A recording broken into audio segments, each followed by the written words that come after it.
අම්මේ සඳනිගේ අම්මටයි තාත්තටයි ගොඩාක් සල්ලි තියෙනව නේද? එයාලට එච්චර සල්ලි කොහෙන්ද අනේ? ආව් පුතේ. එයාලටම කියලා හන්දියේ ලොකු කඩයක් තියෙනවනේ. අන්න ඒකෙන් තමයි යාලා එච්චර සල්ලි හම්බ කරන්නේ. ඉතින් අම්මේ ඒ වගේ කඩයක් දාලා අපිටත් සල්ලි හම්බ කරන්න පුළුවන්නේ. ආව් දුවේ.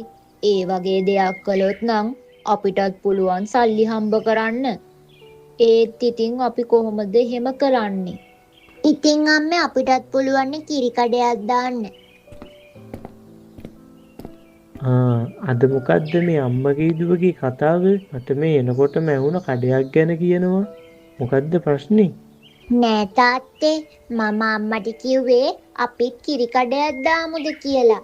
එතකොට ඉතින් අපිටත් ගොඩක් සල්ලි හම්බ කරන්න පුළුවන්නේ. ඒක නම් හොඳ අදහසක් තමයි දුවේ. ඒත් ඉතින් අපි කොහොමද අනේ ඕක පටන් ගන්නෙ? ඒක තමයි මාත් කල්පනා කරේ. කොහොමද එකපාරට කඩයක් පටන් ගන්න කියලා. ඇයි තාත්තේ අපිට වැස්සියෝ 3 දෙනෙක් ඉන්නේ. අපිට පුළුවන් නේ වැස්සියෝ 3 දෙනාගේ කිරි අරගෙන අපේම කඩයක් පටන් ගන්න. කොහොමද ඉතින් එයාලගේ කිරි අපි වෙන කඩවල් වලට දාන එකනේ කරන්නේ. ඒක නම් හොඳ අදහසක් තමයි දුවේ. එතකොට අපිට ලොකු ලාභෙකුත් ගන්න පුළුවන්නේ. අපිට ඉතින් කඩවල් වලට දැම්මා කියලා ලොකු ලාභයක් හම්බ වෙන්නේත් නෑනේ. ඒක හොඳ අදහසක් තමයි දුවේ. අපිට කඩවල් වලට දෙනවට වඩා අපේ කඩේකම අපිට ලොකු ලාභයක් තියාගෙන කිරි විකුණන්න පුළුවන්. ඔව් තාත්තේ අපි එහෙම කරමු එහෙනම්. එතකොට සඳනිලට වගේ අපිටත් ගොඩක් සල්ලි හම්බ කරන්න පුළුවන්නේ. අනේ අපේ මලී කොච්චර බුද්ධිමත්ද. අපි එහෙනම් එහෙමවත් කරලා බලමුකෝ. හරි අම්මේ. එහෙනම් මායි තාත්තයි ගිහිල්ලා වැස්සියොන්ගෙන් කිරි එකතු කරගෙන එන්නම්.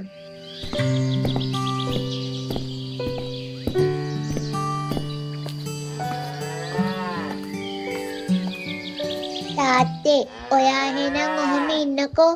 මම මේ වැස්සියන්ගෙන් කිරි ටික දොවා ගන්නම්. හරි දුවේ. ඔයා එහෙනම් ඔය වැඩේ පරිස්සමින් කරන්නකෝ. හරි තාත්තේ.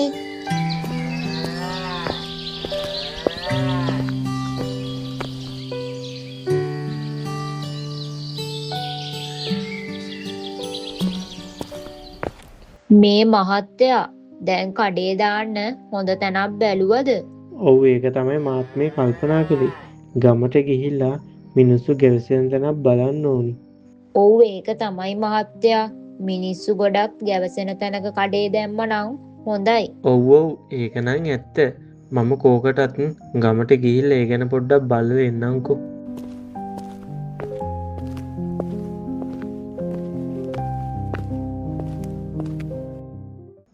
මේ තැන නම් නියමයි. මෙතන ඉන්නේ කොහොමත් ගමේ මිනිස්සු එහා මෙහා යන්නේ. මෙතන කඩේ දාගත්තා නම් මට හොඳට බිස්නස් ටිකක් කරගන්න පුළුවන්.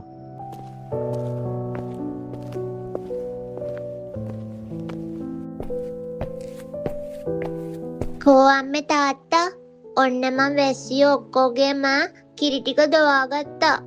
ඒක හොඳයි දුවේ. තාත්තා ගියා කඩේ දාන්න හොඳ තැනක් බලන්න. ඔයා ඔය ටික කුස්සියෙන් තියලා තියන්නකෝ.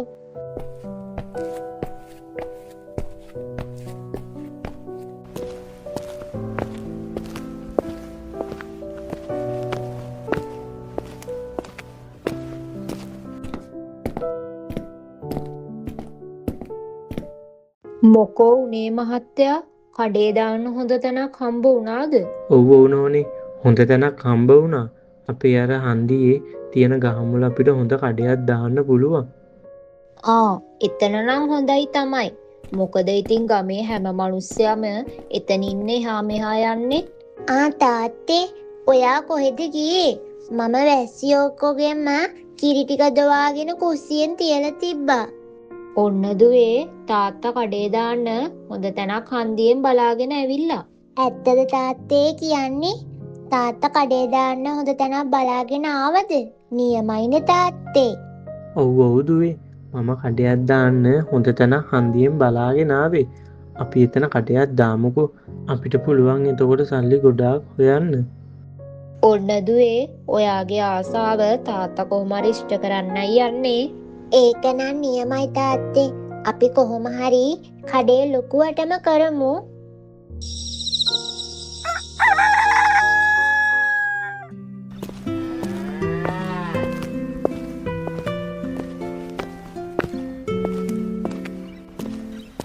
තාත්තේ අපේ වැස්සිට බඩගිනිත් ඇති. තනකොළ ටිකක්වත් ගෙනල්ලා දුන්නා නම් හරි නේද? හරි හරි දුවේ. අපි කිරි ටික දොවාගෙන මේ වැස්සි ඔක්කොටම කන්න මොනවා හරි ගෙනත් දාමු. හරි තාත්තේ. තාත්තා ඔය වැස්සිගේ කිරි දොවන්නකෝ. මම මේ වැස්සිගේ කිරි දොවන්නම්.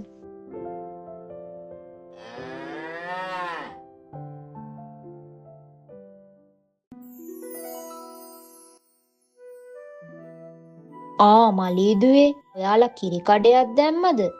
ඒක නම් හොඳ අදහසක්. මටත් එහෙනම් කිරි කෝප්පයක් දෙන්නකෝ. ඉන්න නැන්දේ. මං ඉක්මනටම කිරි කෝප්පයක් ගේන්නම්.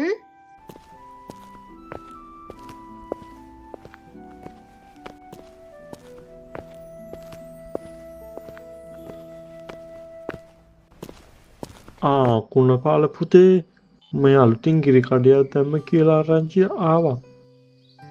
ඔව් මුදියන්සි මාමි. මේ දුවගේ ආසාවෙන් හින්දා කිරි කඩයක් දැම්ම අපි මෙතන. වාසනාවන්ත කෙල්ල.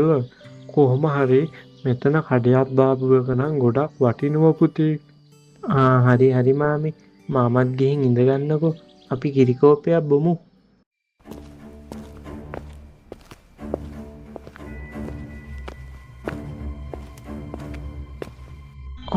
මොකා මේ ගුණපාලය නේද මේ කඩියක් දාලා තියෙන්නේ? යක්කෝ මූට හරි ගිහින් තියෙන තරම්. ගුණපාලයට නම් මොකක් හරි කරන්න ඕනි. මෙහෙම ගියොත් නම් මට වඩා සල්ලිකාරී වෙනවා මේ යකා.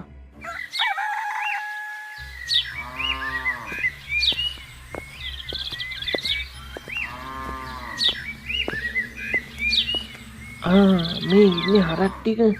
මුන් ටික නිසානේ ගුණපාලය කඩයක් දාලා තියෙන්නේ. මං ගුණපාලයට හොඳ වැඩක් කරන්නම්කෝ. හරක් ටික නැත්තම් ගුණපාලයයි කඩෙත් නෑනේ.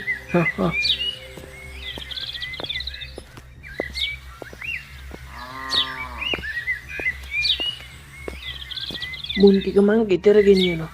ගෙදර ගෙනිහිල්ලා කාටත් හොරෙන් ගැට ගහලා තියාගන්නවා. එතකොට ඉතින් ගුණපාලයට කිරි කඩේ දාන්න වෙන්නේ නෑනේ. නෝනේ මාත් එහෙනම් එළියට ගිහිල්ලා අපේ වැස්සියන්ගෙන් කිරි ටික එකතු කරගෙන කඩේ පැත්තට ගිහිල්ලා එන්නම්කෝ. හරි මහත්තයා. ඔයා එහෙනම් පරිස්සමෙන් ගිහින් එන්නකෝ. හරි එහෙනම් නෝනේ මම යනවා. ඔයයි දුවයි දවල් වෙලා මගේ කෑම එකත් අරගෙන එන්නකෝ එහෙනම් කඩේ පැත්තට. හරි හරි මහත්තයා. අපි එන්නම්කෝ දවල් වෙලා.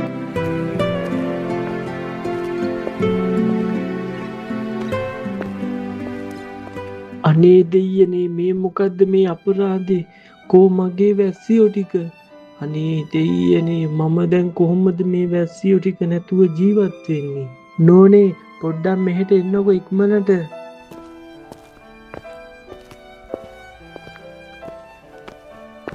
මොකද මහත්තයා එකපාරට හදිස්සියෙන් වගේ කතා කළේ? අනේ කෝ අපේ මෙතන හිටපු වැස්සියෝ ටික? ඒක තමයි නෝනේ අපේ වැස්සියෝ ටික කවුරු හරි හොරකම් කරලා. අනේ දෙයියනේ දැන් අපි කොහොමද ජීවත් වෙන්නේ? හරි මහත්තයා. අපි කොහොම හරි අපේ වැස්සියෝ ටික හොයාගමු. මම කොහොම හරි ගම වටේ හරි ඇවිදලා මගේ වැස්සියෝ ටික හොයාගන්නවා. ඔයා පරිස්සමෙන් ගිහින් එන්නකෝ මහත්තයා. අපේ වැස්සියෝ ටික අපිට කොහොම හරි හම්බ වෙයි. බය වෙන්න එපා.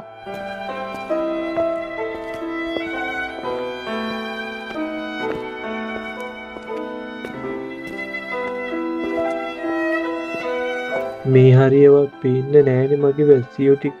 අනේ දෙයියනේ කොහෙටද මගේ වැස්සියෝ ටික අරන් ගියේ? ගුණපාල අයියේ කොහෙද යන්නේ මේ උදේ පාන්දර? අලුතෙන් දාපු කඩේ පැත්තටද යන්නේ? අනේ නෑ නංගි මගේ මේ වැස්සියෝ තුන් දෙනා කවුරු හරි හොරකම් කරලා. මට අද කඩේටවත් යන්න විදිහක් නැහැ. මම මේ ගම හැම තැනම මගේ වැස්සියෝ තුන් දෙනා හොයනවා. අනේ අයියේ කවුද ඒ වගේ නොසන්ඩාල වැඩක් කළේ? දැන් කොහොමද ඉතින් ඔයා කඩේ කරන්නේ? ඔව් නංගි කොහොම හරි ඉක්මන් කරලා මගේ වැස්සියෝ තුන් දෙනා හොයාගන්න ඕනි. මම පොඩ්ඩක් අර පැත්තට ඉක්මනට ගිහිල්ලා එන්නම්කෝ.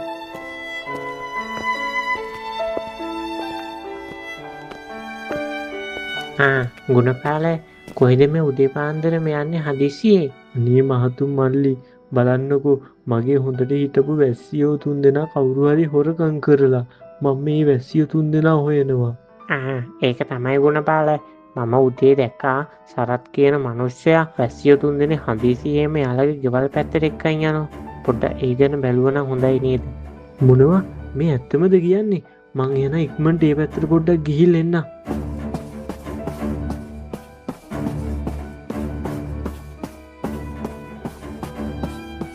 ආනේ මේ ඉන්න මගේ වැස්සියෝ 3 දෙනා. එතකොට මේ සරත් නේද මගේ වැස්සියෝ ටික හොරකම් කරලා තියෙන්නේ?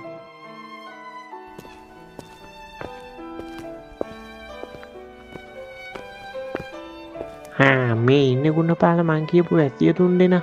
මේ වැස්සියෝ 3 දෙනා තමයි උදේ සරත් එක්කන් එනව දැක්කේ. ඇයි ඔයාලා මේ හදිස්සියෙන් වගේ දුවගෙන ආවේ? මාත් මේ ආවේ ගුණපාල අයියාගේ නැති වෙච්ච වැස්සියෝ 3 දෙනා හම්බුණාද කියලා බලන්න. බලන්නකෝ මහතු මේ ඉන්න මගේ වැස්සියෝ 3 දෙනා. මේ සරත් මගේ වැස්සියෝ 3 දෙනා හොරකම් කරලානේ.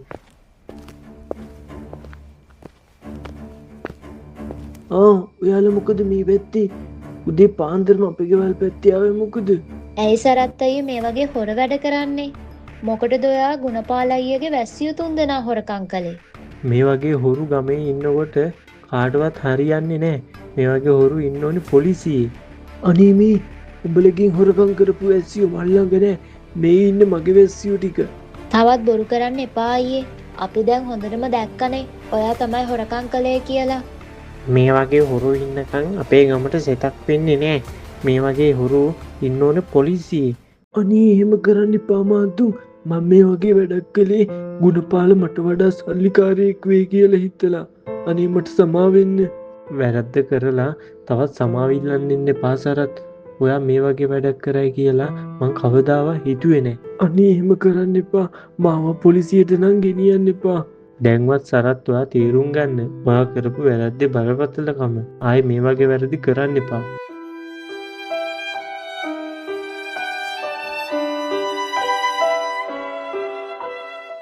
ඔන්න ඉතින් ගුණපාල එයාගේ නැති වුණ වැස්සියෝ 3 දෙනාවත් හොයාගෙන ආයමත් ඒගොල්ලන්ගේ කී කඩේ පටන් ගන්න තීරණය කළා.